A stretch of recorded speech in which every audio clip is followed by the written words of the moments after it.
Good afternoon, Mayor Joe Yoakum, Council President Tim Salters here on Thursday afternoon for our second of the week update on the COVID-19.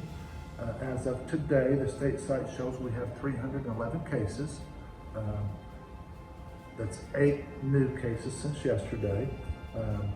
Right now it shows 114 active cases is what we're reporting, but we haven't got the new numbers, so that was as of yesterday. There may have been some cases that have went off since yesterday, and then add 8 today, so. And that one's the one that's that does change, and Right. that's not something that happen like, hey, right here at this time, because it depends on times they've talked with their doctors and times the Dr. Stewart's had to look these things over. So that one does kind of fluctuate a little bit, and we get different updates throughout the day with the active cases. So we're reporting the firm number that we had yesterday at 114, knowing that with new cases coming on today, that number will change, but there'll also be cases that are going Right, off. right. So that's where we're at when it comes there. And actually, as of today, there's been over 4,000 Yeah. tests given in Knox County, so. That's a lot of tests, and that's a good thing. Right. That's a very good thing. And then that brings us to kind of our positivity rates, and we know that we've got this new system. So the 7-day unique positivity rate for our area is 14.3%. That's down from yesterday.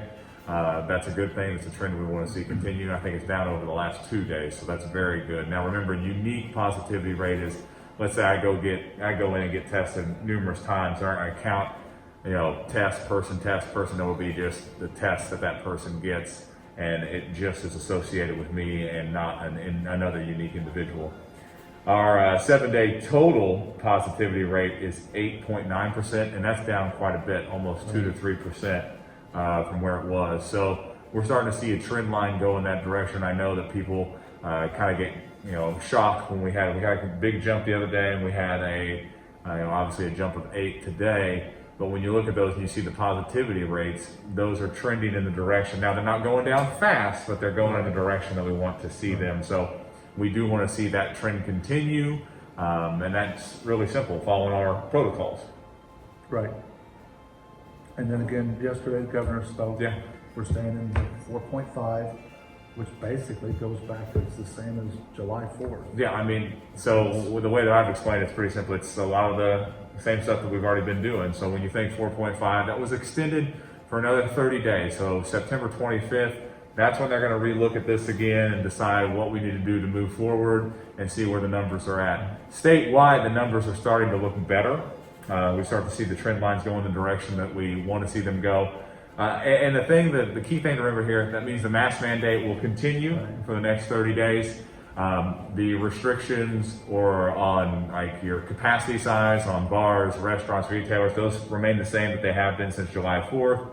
The recommendations that you don't have gatherings larger than 250, those stay in place. And the big thing that came out of yesterday was they put together kind of a new system that they're going to give recommendations for schools coming up next week. So that was kind of an interesting thing that they discussed for a time being. They did go over other few things too, kind of hit that. They hit on voting, very big yesterday. And they just encourage, if you do get an absentee ballot, go ahead and start that process now. So you make sure that you get that and get that taken care of. So that kind of hits the governor's address. The big thing is we're basically holding steady for the next 30 days. Yes. So September 25th is when this will be revisited. Right. And again, the governor's kept the mask mandate in place. Yes. So as individuals, it's wash your hands, keep your distance, wear a mask. Yep.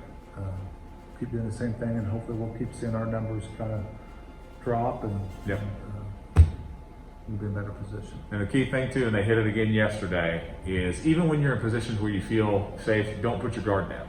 Exactly. All right. So we do know some of the situations they kind of hit on, like people going to weddings or people going to bigger family events. Sometimes we get in those situations where you feel, oh, I'm comfortable here, I'm outside, I'm good, and you put your guard down, and that's where they're starting to see some of these situations arise and some of the cases spread. So just make sure if you're in a spot where you're inside, obviously mask.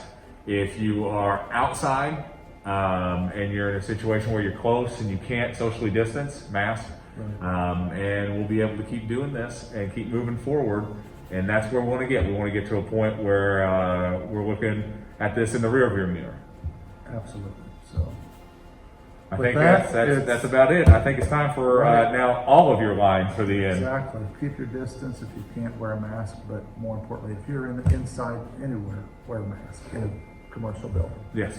So, Yep, that's what we got for you today. So we'll see you Monday. thanks.